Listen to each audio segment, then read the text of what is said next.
deu chance para gente que te feriu, que te magoou, por que tu não dá chance para o Deus que quer guardar teu coração? Já te feriram tanto, já fizeram tanta coisa ruim contra ti, que agora inconscientemente tu botou uma muralha em volta do seu coração e diz: ninguém mais me alcança, ninguém mais me toca. Você ficou alguém isolado dentro de si mesmo. A muralha vai cair no teu coração, Jesus vai alcançar você atrás desta muralha.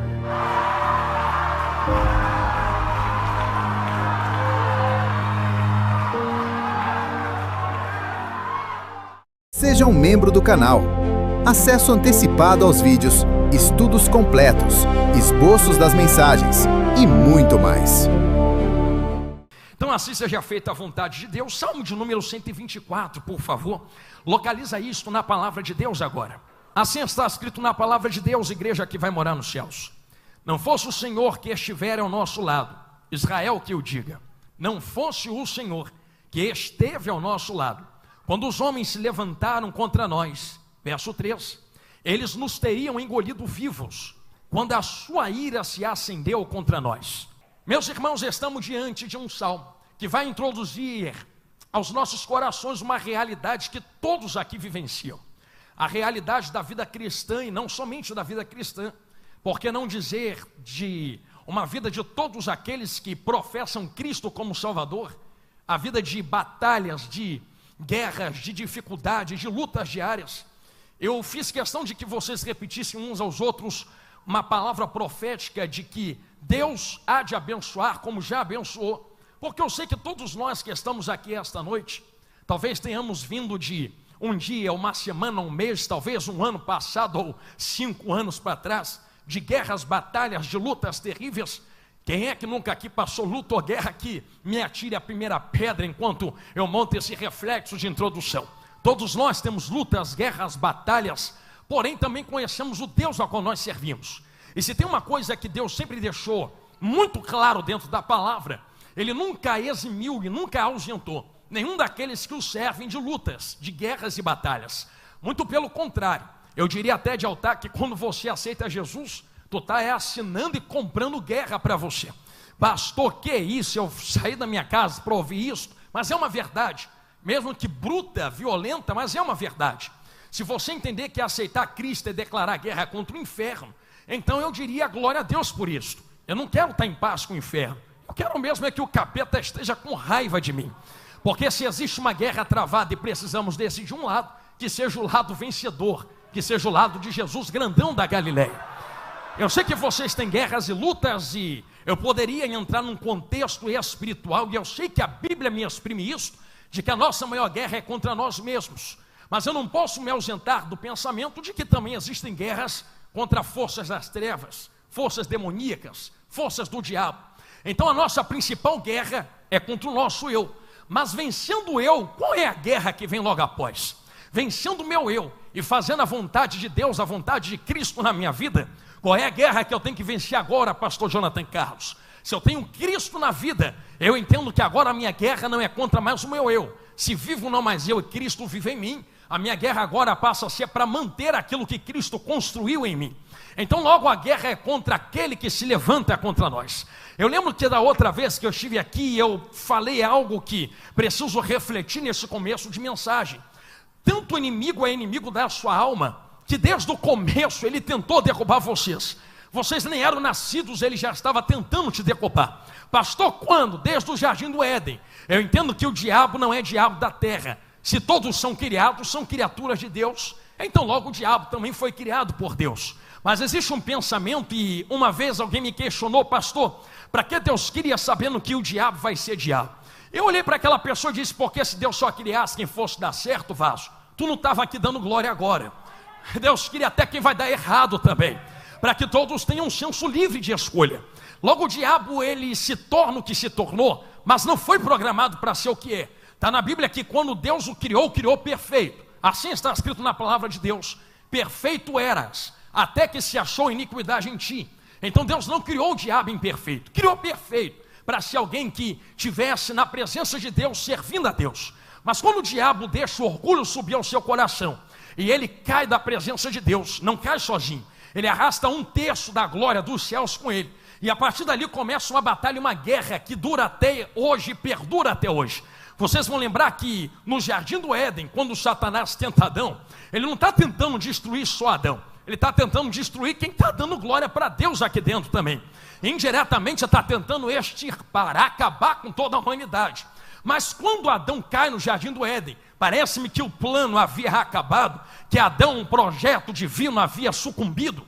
Porém Deus libera uma promessa, e como eu gosto muito de pensar que Deus não é pego desprevenido, Deus não entrou no jardim aquele dia para fazer plano de contingência ou emergência, porque está escrito na palavra que o cordeiro é cordeiro desde antes da fundação do mundo. Então Deus já tinha Cristo preparado para salvar Adão do que Adão iria fazer. Só que quando Jesus vem também, Jesus recebe as mesmas tentações. Você vai ler, por exemplo, que dentro do deserto, Jesus será tentado primeiro na sua carne, depois no seu coração, por último com todos os reinos entregue nas suas mãos. Mas deixa eu abrir os seus olhos nesse começo de pregação. Satanás está tentando entregar algo para Jesus que já é de Cristo por direito. Porque quando Deus cria a terra, se Deus cria, é dono e entrega a terra para quem quer. Então permita abrir os seus olhos para o que está acontecendo no mundo espiritual nesse exato momento. Parece-me que quando Deus cria a terra, entrega na mão de Adão. É Adão quem olha para Deus, ou perdão, Deus olha para Adão e diz: Adão, se a terra é minha, eu dou para quem quero. Então cultiva, planta, vai botar nome em bicho, vai arar a terra. Adão possui a terra por autoridade que Deus libera sobre Adão. Mas quando Adão peca, Adão faz isso aqui, ó, olha para o pastor Jonathan Carlos. Ele pega a terra e entrega na mão do diabo. Ele não perde, ele entrega para o diabo de bandeja. Quando Jesus se apresenta na terra, e o diabo está tentando Jesus com todos os reinos, olha o que o diabo fala para Jesus: se de joelhos me adorares, tudo isto, esses reinos te darei, porque foi me dado. A pergunta que fica é: quem deu? Será que Deus queria para estar na mão do diabo? Claro que não. Deus deu para Adão, Adão deu para diabo. Só que Jesus olha para diabo e diz: rapaz, eu não vou te adorar, porque está escrito: somente ao teu Deus adorarás. Em outras palavras, o que Jesus está dizendo é: capeta, eu não vim fazer aliança contigo, eu vim te quebrar em 20, rapaz, eu vou arrancar os reinos da tua mão, eu vim tomar de você. E Deus pega esta autoridade liberada sobre Jesus, e através de Jesus entrega para a igreja. Ou vocês não lembram que Jesus havia dito aos discípulos: tudo aquilo que ligares na terra será ligado nos céus. E ele termina conectando isso dizendo: eu lhes dei a chave dos reinos, tudo que liga na terra liga no céu, porque as chaves estão nas suas mãos. Então Deus entrega para Adão, Adão entrega para o diabo perde para Jesus, e Jesus entrega para a igreja. O que acontece na terra acontece debaixo de autoridade, legalidade espiritual. E quem tem a chave do que acontece está me olhando de olho arregalado aqui agora. Tu tem autoridade sobre a terra. Pastor, tenho não, sou zero à esquerda. Em nome de Jesus, vaso, quebra esse pensamento hoje da tua cabeça. Tu pode estar sofrendo a guerra que for, mas o crente mais fraco aqui dentro hoje ainda é mais forte que o inferno inteiro reunido. Pastor, por que nós somos mais fortes que o inferno inteiro reunido? Não porque você tem força, é por causa do que Deus fez através de Cristo para entregar nas suas mãos. Para você entender o nível do que o diabo está tentando fazer contra vós. Alguém me falou um dia: pastor, por que o capeta está lutando contra nós? Será que ele é tão tolo de não perceber que já perdeu? Eu dei duas respostas a ele e disse assim: escolhe uma da qual tu quer. A primeira: ou ele está lutando porque já entende que perdeu, mas está tão consumido na maldade e no ódio, que quer levar quantos puderem com ele para a destruição. Eu acredito que é isso. Ou segundo, ele de fato acredita que ainda pode vencer Deus, de fato acredita que ainda pode pegar o trono e assentar no meio da congregação e ser semelhante ao Altíssimo. Mas se um ou outro, a resposta é que ele ainda guerreia contra vocês. Posso te dar uma notícia santa para quem está me olhando de olhinho arregalado: diabo não tem mais acesso ao que tu tem acesso aqui dentro agora. Não tem. Eu vou falar igual o pregador carioca pentecostal, porque eu sou. Imagina um capeta olhando para vocês aqui dentro, sentindo o que ele nunca mais vai poder sentir uma migalha na vida dele. Eu outro dia pregava algo que vou compartilhar com vocês. O diabo olha para vocês aqui dentro. Cheguei em Salmo 124. Ele tem que ver que tem gente aqui que não tem passado bonito. Eu vou repetir isso que eu falei outro dia. Tem gente aqui que cheirava, bebia, fumava adulterada, pecava, matava, prostituía. Tu não tem um passado bonito. Já o diabo tem. O passado dele é tão glorioso e bonito, revestido de pedras preciosas na presença de Deus, cheio de glória. Aí ele pega o passado e fica assim: teu passado é horroroso, Lembra de onde tu veio? Lembra o que tu fez? Eu te convido a dar uma resposta aqui ele agora. Se todo dia ele vem na tua consciência te acusar, tu diz assim: ô diabo, quem vive de passado é museu. Bora olhar para o futuro. Entender aqui embaixo. Porque teu passado pode ser bonito, mas o teu futuro é horroroso. É no lago de fogo. Agora o meu passado não é legal mesmo não. Eu cheirava, bebia, me quebrava na esquina. Eu ficava adulterando, prostituindo. Mas o meu futuro, no toque da última trombeta, eu vou entrar aonde tu nunca mais vai plantar na planta do teu pé. Senti ele aqui, meu amigo Danilo Leite. Estamos a caminho da glória de Deus. E isto que Deus fez por vocês não é porque vocês merecem. Eu quero começar a pregar agora. Olha aqui nos meus olhões. Não é porque tu mereces que Deus fez isto por vocês, não. Deus fez e esta vontade está nele. Ah, Deus fez porque eu sou bonita, porque eu dou oferta, porque eu sou bonzinha, porque eu venho para a igreja. Eu posso abrir um leque para mergulhar de cabeça aqui. Deus ama quem está aqui dentro, sim ou não? Ama quem está na sarjeta também. Ama quem está prostituindo com o nariz entupido de cocaína agora. Só não ama o que está fazendo, mas ama quem está lá. É por isso que eu digo a vocês que não é merecimento. Ninguém merece aqui dentro. Deus decidiu amar. E agora nós temos uma escolha: aceitar o amor que Ele tem por nós, ceder e fazer com que Ele seja Senhor na nossa vida, ou se reter. E lembra que eu disse que há um primeiro inimigo, e o primeiro inimigo sou eu. A tua primeira grande batalha não é contra o diabo. Não vou ir para a igreja para que Deus me livre do diabo, do inferno. Tu tem que vir para a igreja, vai doer, mas vai curar, para Deus te livrar de tu mesmo. Não, preciso não, precisa muito. Deus está mandando mastigar então lá, vai. Pastor, por que de mim mesmo?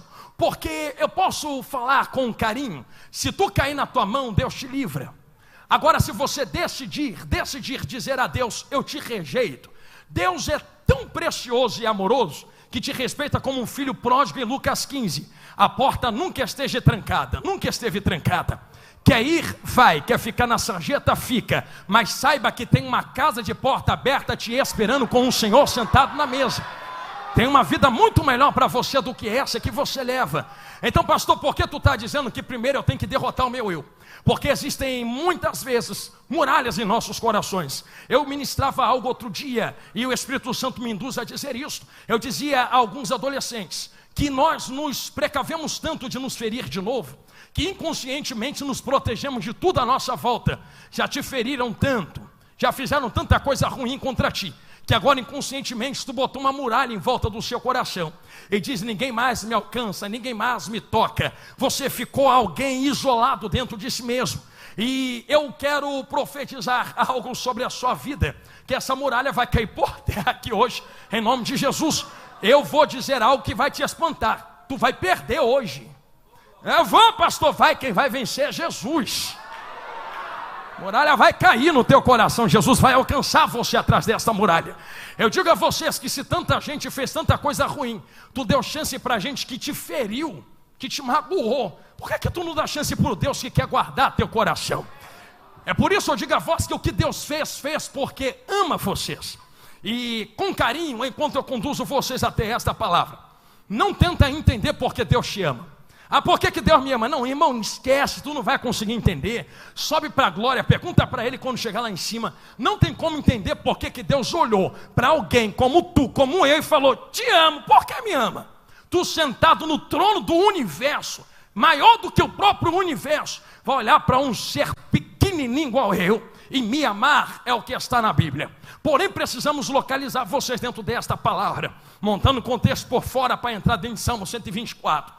O amor de Deus não te livra da consequência, da rejeição desse amor. Pastor, por que tu está dizendo isso? Porque eu me lembro de um vídeo aqui, enquanto eu prego a vocês. Eu vi alguém na internet olhar para um pregador de rua e dizer assim: Deus me ama. E o pregador disse: é claro que te ama. Aquela pessoa devolveu: então é isso que importa, não importa mais nada. Aquele pregador chamou ela: antes de tu lacrar, vem aqui que eu quero terminar minha fala. Teu pai e tua mãe também te amam, mas se você matar alguém, roubar alguém, tu vai para a cadeia. O amor dele não te livra da cadeia se você não cumprir as regras. Eu vou falar de novo que dói, mas cura. Pastor, por quê? Porque Deus ama todo mundo, mas só vai para o inferno quem rejeita o amor que Ele já liberou. Eu vou falar de novo rasgado. Quem vai para o inferno não vai porque Deus não perdoou. Deus perdoou. É só a pessoa que não quer aceitar o perdão que Deus lhe deu. Porque o perdão que Deus dá é segundo as regras de Deus, não as minhas. Então tem coisas a serem seguidas dentro da Bíblia. Pastor, por que tu nos leva por esse caminho? Eu levo por esse caminho porque tudo aquilo que Deus ama e chama a sua presença, Ele guarda. Eu vou fazer algo montado na sua mente para você compreender por que eu estou martelando tanto nesta tecla. Quem é que lembra de Jeremias 18? Diga glória a Deus. Lembra que o oleiro desce na olaria? Você lembra o que está escrito lá? E o vaso que se fazia na mão do oleiro se quebrou, foi ou não foi? Engraçado que eu achei que era o oleiro quem tivesse quebrado o vaso. É isso que está escrito lá. Não está escrito assim como o vaso se quebrou na mão do oleiro, tornou o oleiro a fazer dele outro vaso, conforme bem pareceu aos seus olhos fazer. Então não confunda o oleiro quebrar com o vaso se quebrar na mão do oleiro. Em Jeremias 18 não é o oleiro quem está quebrando o vaso, é o vaso quem está se quebrando na mão do oleiro. E com carinho e respeito tem que dar glória porque está na mão do oleiro. Que se tivesse na tua própria mão, na mão do diabo, era quebra para destruição total, ia ser para inferno, para caixão. Mas como é na mão do oleiro, a quebra é para restauração. Ele olha para algo que está se quebrando e decide, vou restaurar. A minha mãe me disse um dia algo que eu nunca mais esqueci, pastores. Ela me disse assim: meu filho, ela é psicóloga, meu filho, sabe qual é a única maneira de alguém ver algo se quebrando, e fica remendando, consertando, e não abre mão daquilo que está se quebrando? Eu disse: qual, mãe? Tu que é psicóloga, me explica. Ela disse assim: a única maneira de alguém não abrir mão de algo que se quebra é se essa pessoa se envolver emocionalmente com isso que está se quebrando. Você vê Deus fazendo isso com vocês que estão me olhando de olhinho regalado? Em João 3,16, e Deus se envolveu emocionalmente de tal maneira com quem está sentado aqui dentro da AD Campinas, que entregou seu próprio Filho unigênito, para que todo aquele que nele crê não pereça, mas tenha vida eterna. Imagine um oleiro vendo o vaso quebrado, mas ele ama o vaso. O vaso se quebra, mas ele ama o vaso. O vaso peca, mas ele ama o vaso. O vaso cai, mas ele ama o vaso. O vaso mente, mas ele ama o vaso. Ele olha o vaso quebrando e diz: vou restaurar, vou restaurar, vou restaurar, vou restaurar, vou restaurar. Não vou abrir mão da tua história, da tua casa, da tua família, do teu ministério. Não vou abrir mão do vaso. Então, se vocês entendem que o oleiro se envolveu emocionalmente com aquilo que se quebra, eu faço uma pergunta para mergulhar de cabeça, aonde o Espírito está gritando aqui na minha alma. Pastor, qual é a pergunta? Se eu sou dono de uma loja como uma olaria, seja sincero, sincera comigo, e eu estou gostando do silêncio, que é sinal que tu está pensando. Tu pegaria lá na tua loja, vamos dizer que tu vende eletrodoméstico, ou carro, ou vaso em olaria, tu vai pegar uma perna de 3 em vasos bonzinho que está lá dentro e vai sair arrebentando tudo? Então não é do interesse do oleiro quebrar vasos. O oleiro não quer quebrar vasos, ele quer manter vasos inteiros e restaurados na sua presença. Ele só mete mão para arrebentar se já estiver se quebrando, para tornar a fazer um novo vaso. Ou seja, ele não quebra para matar, quebra para restaurar. Ele não toca para destruir, toca para levantar de novo. Ai, Deus quer me matar. Não, Deus quer te salvar, por isso que está tocando. Ai, a porta trancou, Deus não me ama. É que se tivesse aberta tu estava morta agora, pode ter certeza. Ah não, Deus não me deu a minha bênção, porque se tivesse chegado tu tinha ido longe da presença. Ele é melhor te firmar na presença sem bênção do que ter tudo aquilo que teu coração deseja ir para longe. Ele só quebra se for para restauração. Se não é do interesse do oleiro rebentar vaso que está dentro da sua olaria, logo compreendemos que é do interesse do oleiro resguardar, guardar, proteger, cercar. Em tudo isso que eu estou lhe falando, podemos ter um pensamento muito simples, que flui por dentro de toda a Bíblia. Tudo que Deus faz para manter de pé, restaurado, na sua presença, aquilo que Ele trabalhou, restaurou, levantou. É por isso que eu falo a vocês, que ao ler o Salmo de 124, comecei a entrar agora, nós conseguimos ver esse pensamento, que eu levei 15 minutos para destrinchar a vocês. Qual pensamento, pastor? Que é do interesse do teu Deus guardar, cercar, manter de pé, restaurar, trazer de volta, abrir, levantar, prosperar. Eu sei que Jesus falou e tu conhece as palavras do teu mestre: se vocês, sendo maus, sabem dar boas coisas aos vossos filhos, quanto mais o vosso Pai que está na glória não nos daria todas as coisas, as bênçãos que Ele deseja. Logo nós conseguimos compreender em Salmo de número 124. Quem me ouve ainda, diga glória a Deus. Lembra, estamos no começo do filme. Não fosse o Senhor que estivera do nosso lado, Israel que o diga. Logo ele começa dando exemplo da própria nação Israel. E logo no primeiro verso, antes de pularmos para o 2, 3 e 7, logo no primeiro, ele já te aplica um exemplo prático bem diante dos teus olhos. Vai ler a história de Israel e tu vai perceber que Israel era uma montanha russa de relacionamento com Deus. Uma hora estava em cima, outra hora estava embaixo, outra hora estava em cima, outra hora estava embaixo. É tão interessante tu ver como Deus trata Israel, que quando eu percebi algo dentro da Bíblia, eu falei assim: Deus, tu és lindo. Olha como o Senhor trata Israel. Eu vou falar algo a vocês, talvez tu não tenha percebido.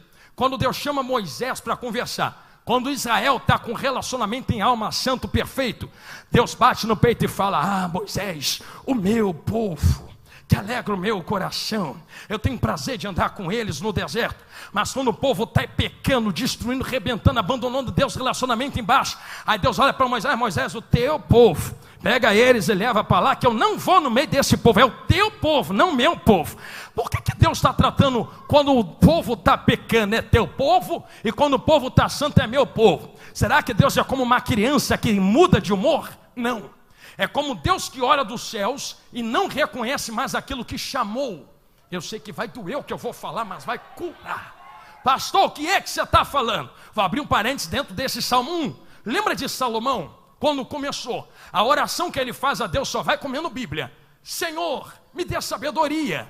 Deus pergunta a ele: o que queres? Ele poderia pedir dinheiro, poderia pedir nome, poderia pedir a vida dos inimigos. Pede sabedoria. Deus aponta o dedo para ele de volta e diz: por que não me pediu dinheiro, nome e nem a vida dos teus inimigos? Eu te dou a sabedoria que tu pediu e te dou o dinheiro que tu não pediu, o nome que tu não pediu, a vida dos inimigos que tu não pediu. Eu quero te localizar por que Deus está fazendo isto. É porque os irmãos de Salomão sucumbiram no nome, no dinheiro e nos inimigos. Em tudo aquilo que sucumbiram, agora Deus está testando. E tu vai falhar onde outros falharam também? Aí Salomão olha para Deus: eu não quero nada que sucumbe homens. Eu quero a tua presença que me blinda das coisas que sucumbem homens. Eu preciso engrossar o caldo que eu estou falando. Não é errado ter nome, não é errado ter dinheiro, não é errado ser milionário.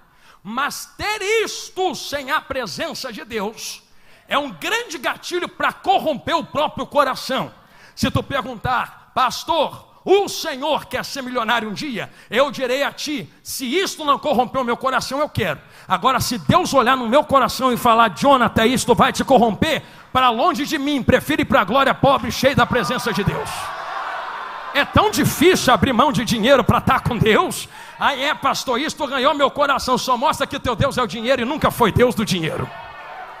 Vai doer, mas vai curar. Se der glória, não vão pensar que é contigo. Pastor, por que tu está dizendo isto?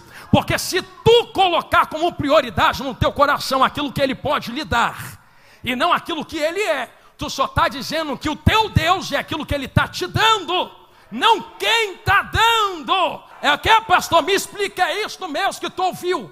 Tem uma geração aí fora, que eu sei que vocês são crentes, que quer o que o sangue faz fora, mas nunca carregou o cordeiro do lado de dentro. Nunca. E que Deus livre vocês disto, porque vocês têm sangue guardando vocês do lado de fora, mas eu vejo o cordeiro pelo lado de dentro na vida de vocês também. Ah, vocês não conhecem não, né? Acho que é só no Rio de Janeiro que eu vejo gente assim, que quer receber o que Deus faz, mas não quer carregar o cordeiro do lado de dentro. É o mesmo povo que está recebendo no domingo, não quer mais receber na segunda. Aí vem enxugar Deus na terça, não quer mais Deus na quarta. Aí precisa, vem para Deus na quinta, não precisa mais, abandona Deus na sexta. Eu vou contar o que Jesus fez com esse tipo de gente. Vai doer, mas vai curar. O que Jesus fez, pastor? É que um dia Ele está multiplicando pão. Aí atravessa para o outro lado do mar. O povo vem atrás dele. Jesus, vai doer, mas vai curar. Quando tu chegou aqui, vocês não estão me procurando pela palavra que ouviram. Não, Jesus, estou sim. A mim vocês não enganam. Por que estamos te procurando então? Porque vocês comeram pão ontem, querem comer pão hoje de novo. Jesus, queremos pão mesmo. Dá pão para nós aí. Eu não vou dar pão hoje. Então, seguinte, olha o povo tentando comprar Jesus como se alguém fosse botar Jesus na parede. O nosso pai Moisés nos deu pão. Tu não vai dar pão para nós não? Quer dizer que Moisés é maior que tu? Aí Jesus entra na veia. Aí Jesus aponta o dedão. Hoje a padaria da terra fechou. Hoje não tem pão da terra. Quem dá pão não é Moisés. Quem dá pão é meu pai que está no céu. Vão entender que errei? Então me dá o pão que Deus está dando. Aí Jesus pega esse dedo e faz assim. Eu sou o pão vivo. Quer pão? Quero. Eu sou pão. Me quer ainda? Aí o povo olha para Jesus. Não, mas e o milagre? E a porta? E a chave? E a multiplicação? E a bênção? E a vitória? Não, hoje só tem eu. Me quer? Hoje tem eu de porta trancada. Hoje tem eu sem vitória. Hoje tem eu sem chave. Me quer ainda? Quero não. Duro é esse discurso. Quem pode suportar esse discurso? Não te quero mais. Eu vou abrir teu olho. Pensa que Jesus ficou segurando o povo? Não, então deixa eu mudar a pregação para vocês ficar. Pelo contrário, uma multidão que seguia Jesus falou: a porta é ali, tchau. Aí o povo está fazendo assim: eu estou indo embora, hein? Tchau. Vocês não são escravos, vocês são livres. É livre para vir, é livre para desviar também. Pode ir, estou aqui. Aí vai doer, mas vai curar. Jesus olha para os 12. Jesus olha para Pedro, Tiago, João, Judas, Tomé. Vocês que estão andando comigo. Agora pegou para o nosso lado, né? Vocês que ouvem palavra todo dia, que vê milagre todo dia, que anda comigo todo dia. Pega a tua mala, vai embora com quem está desistindo também. Está escrito aqui. Vocês não querem ir também não? Aí vem Pedro. Toma a dianteira naquela autoridade dele. E diz assim: Senhor, posso falar aqui? Já entendeu? Vocês são de EBD, hein? Posso falar aqui, Jesus? Fala, Pedro, o que tu quer falar? Jesus, depois que eu comecei a te seguir, olha, a doença entrou, minha sogra está doente lá. Estou devendo, vai ter que tirar a moeda da boca de peixe aí. Vai ter que mudar meu gênio, não posso ouvir nada porque eu quero cortar a orelha do povo. Jesus vai ter que me converter, eu vou te negar 3 vezes. Mas Jesus, com tudo isto, para quem iremos nós? Como assim, Pedro? Estou gostando desta palavra. Para quem iremos nós se só tu, com esse chicote nas costas aí, tem a palavra que me coloca dentro da glória? Jesus, é melhor morrer contigo no deserto do que morrer cheio de ouro no palácio. Daqui a 100 anos eu estou cantando no céu. Daqui a 100 anos eu estou dando glória para Deus. Eu sou o primeiro a entrar. Quem entra comigo dentro da glória no toque da última trombeta? Aleluia! Errei, assente o que refaia. Tugiteia, repai, catugiteia. É que eu sinto a presença dele aqui. Quando Salomão se quebra, se corrompe, tem a mesma coroa, está no mesmo corpo, tem o mesmo trono, está sentado no mesmo lugar, mas Deus está do céu olhando assim: cadê Salomão? Cadê Salomão? Cadê Salomão? Aí alguém diria: está ali. Não, é a mesma coroa, mas não é ele. Cadê Salomão? Como assim não é ele? É que lá atrás ele era um, mas eu não estou mais conseguindo enxergar o que ele era. Cadê Salomão? Cadê Salomão? Cadê Salomão? Entende que Deus procura aqueles que o adoram em espírito e em verdade? Isso aqui é uma verdade. Deus não levanta adoradores, Deus procura os verdadeiros. Então ele procura, eu imagino Deus olhando para vocês. Eu vou fazer uma pergunta que é para você refletir. Eu sei que dói, mas cura. Se tu esquecer tudo, lembra do que eu estou falando agora. Quem tem prazer de estar na presença de Deus, levanta as mãos. Glória a Deus. Mas e Deus tem prazer de estar na tua presença? Será que Deus olha do céu e fala: tá ali o Jonathan, poxa, é ele mesmo, vou lá ficar com ele? Ou será que Deus olha do céu e fica: cadê o pastor Jonathan? Cadê o pastor Jonathan? Cadê aquele que ora, que adora, que prega a verdade? Cadê aquele que cuida bem das minhas coisas? Cadê o meu filho? Cadê a minha filha? Deus está procurando, não levanta, Ele procura na terra. Se isto é uma verdade, quando nós olhamos para Salmo, Dentro de 124, verso 1, nós conseguimos entender: Israel que o diga, é um relacionamento de montanha-russa. Uma hora está em cima, outra hora está embaixo. Quando está embaixo, Deus olha do céu, e é por isso que Deus trata assim com Moisés. Moisés é o teu povo, porque o meu povo não é esse aí que está me tratando desse jeito. O meu povo é santo, o meu povo está comigo mesmo passando necessidade, o meu povo é guardado pelas minhas mãos. Moisés, esse povo parece mais contigo do que comigo. É por isso que o salmista faz questão de dizer: Israel que o diga. Podemos atravessar no verso 2: não fosse o Senhor que estivera ao nosso lado, quando os homens se levantaram contra nós, eles teriam nos engolido vivos, quando a sua ira se acendeu contra nós. Olha aqui bem dentro dos meus olhões. Precisa inserir algo no meio desta mensagem no seu coração. Inserir o que, pastor Jonathan Carlos? Nós não estamos de pé porque queremos estar de pé. Estamos de pé porque Deus nos guardou quando tudo mais queria nos derrubar à nossa volta. Eu poderia usar como exemplo Deuteronômio capítulo 8, versículo de número 2. Assim está escrito na palavra de Deus, só vai comendo Bíblia. Lembra, Senhor, dos 40 anos que tu nos fez passar por dentro do deserto. Aí olha o que está logo a seguir: para nos humilhar e para provar. Em outras palavras, tu me humilhou, tu me provou. Quem para aqui vai olhar para Deus e vai dizer: Deus, tu não ama eles não. Para que tu pega um povo que diz que é teu, leva para o deserto e fica humilhando, provando, humilhando, provando, humilhando, provando, humilhando, provando? E qual é a ferramenta da humilhação e da prova de Deus? Temos várias ferramentas dentro da Bíblia, mas 3 se destacam. Primeiro, a primeira ferramenta que Deus usa para provar e humilhar é a própria mão. A segunda ferramenta que Deus usa para provar e humilhar são homens. E a terceira é o próprio Satanás. Isso está contido dentro das 2 casas, uma na rocha e outra na areia. Tem 3 ocasiões contra as casas: chuva que vem de cima para baixo, derruba uma e não derruba outra. Tem coisa que é de cima. Rios que nascem de baixo para cima. Tem coisa que vem de baixo. Satanás derruba uma e não derruba outra. E ventos que vem na horizontal, lateral, não é nem de cima nem de baixo. É da vida, é da terra, são homens. Pega todo mundo, pega quem é crente, pega quem não é crente. Então tem de cima, tem de baixo, tem horizontal. 3 ferramentas que Deus usa para provar e para humilhar. Pastor, para que ele faz isso? O salmista é muito claro: se não fosse Deus que tivesse nos sustentado, as ferramentas chamadas homens, as horizontais, teriam nos engolido vivos. Isso aqui prova que Deus usa assim pessoas e até o diabo para poder chegar onde quer na nossa vida. Pastor, usa não. Então tu segura Jó, que Satanás mais parece um cachorrinho na coleira de Deus do que um leão que está rugindo. Pastor, parece mesmo? É, porque tem que ficar toda hora indo lá pedir permissão a Deus. Posso tocar na casa? Toca. Pode tocar na família? Toca. Pode tocar nos filhos? Toca, mas não na vida. Tá bom, sim senhor. E agora? Agora sim, toca na saúde. Aí eu mato ele. Matar não, só na saúde. Tá, toquei na saúde, mas matar não posso. O próprio capeta abre a boca para falar, sabe o que é com Deus? Ih, alguém vai entender lá na galeria. Tu o cercaste. Mas eu posso dar uma resposta a isso que eu levantei agora no seu coração? Deus permitiu que Faraó blindasse o chicote nas costas de Israel assim, ó. Sabe o que está na Bíblia? E um clamor subiu. Deus ouviu, olha o que está na Bíblia, e desceu para conhecer quem estava clamando. Como é que desce para conhecer se ele conhece todas as coisas?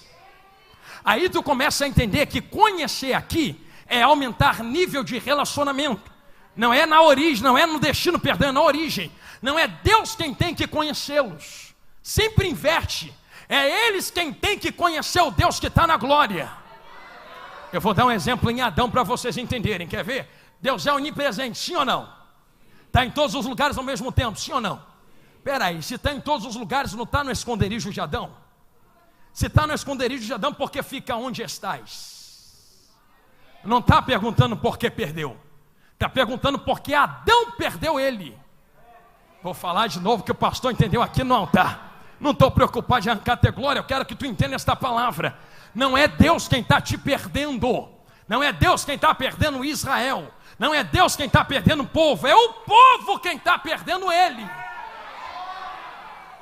Quando ele começa a entender isto, usa as ferramentas. Humilha, aperta, humilha, aperta, humilha, aperta, humilha, aperta. Humilha, aperta, não vou te perder, não vou te perder. Te amo muito, não vou te perder. Ah, mas eu não sou dono da minha vida. Não, tu é. Mas tu lembra que tu fez aquela oração? Faz o seu querer na minha vida. Eu gostei do sorriso de muita gente aqui dentro. Faz a sua vontade. Eu nunca fiz isso. Então vou pegar mais pesado. Lembra quando tu levantou a mão para Jesus dizendo eu te quero?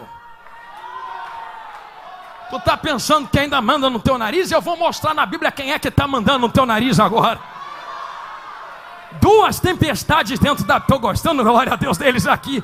Duas tempestades dentro da Bíblia, galeria. A primeira, Jesus está na proa. Estou seguindo para o verso 7. A segunda, Jesus chega andando sobre as águas. Na primeira, Jesus entra, não chama ninguém, vem quem quer. Está na Bíblia. Quem mandou levantar a mão, levantou porque quis. Quem mandou vir para a igreja, veio porque quis. Quem te arrastou? Quem botou um revólver na tua cabeça e vamos embora lá receber a oração, vamos embora lá receber a palavra?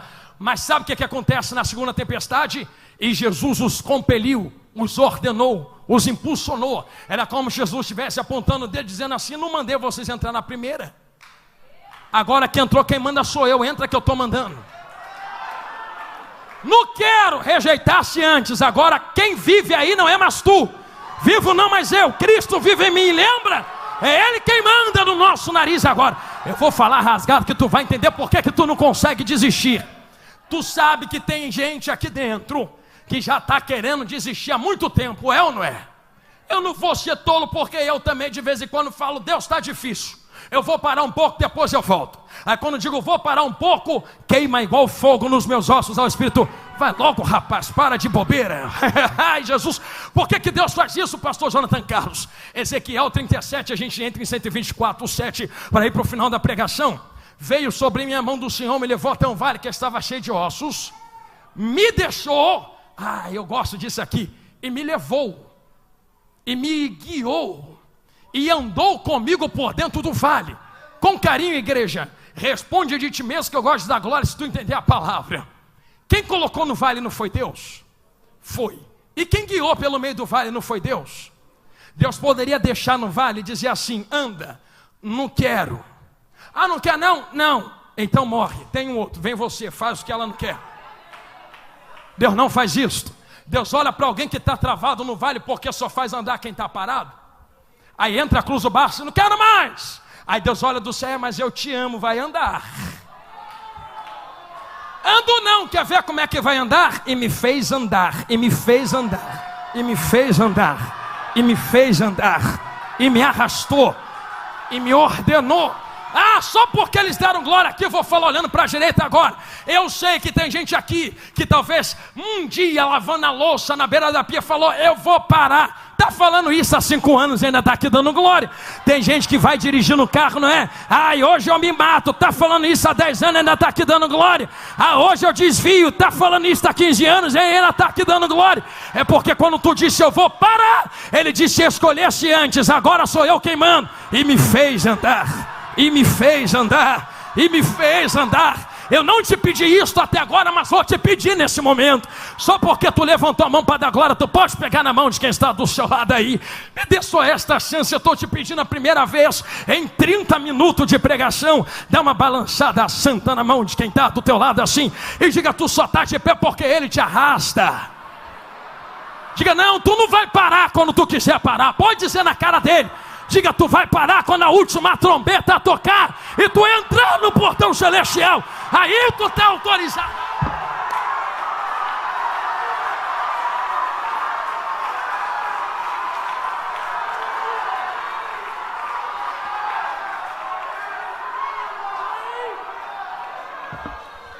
Vai falar o que Ele mandar falar.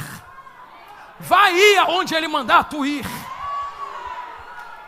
Ei, Jesus, para que tu manda eu falar estas coisas? Vai andar com quem Ele manda tu andar. Vai quebrar amizade com quem Ele mandar tu quebrar amizade. Vai desfazer aliança com quem Ele mandar tu desfazer aliança. Vai parar de ir aonde Ele mandar tu parar de ir. Vivo não, mas eu não mando mais em mim. Quem vive em mim é Ele. Quem manda no teu nariz é Ele. É Ele. Aleluia. E do porquê Ele manda, Ele é dono. Comprou com sangue precioso na cruz do Calvário. E do porquê Ele é dono, Ele cuida.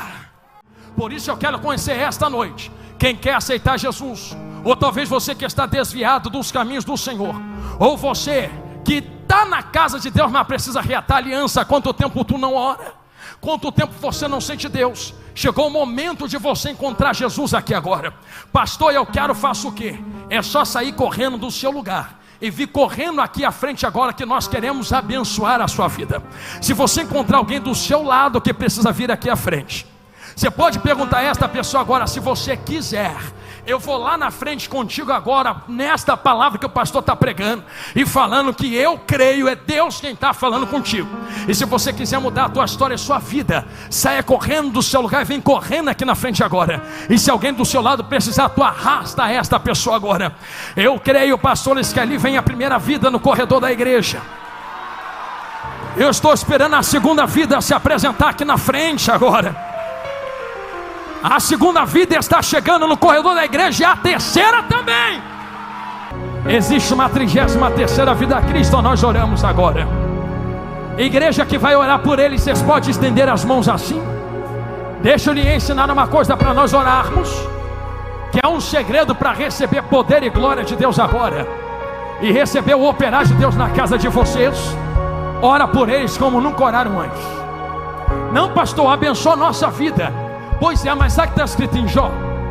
Que Deus virou o cativeiro de Jó enquanto ele orava pelos seus amigos. Você está entendendo? Deus está olhando para a gente aqui dizendo, me dá poder, me dá glória, me dá bênção. E Deus vai perguntar, para quê?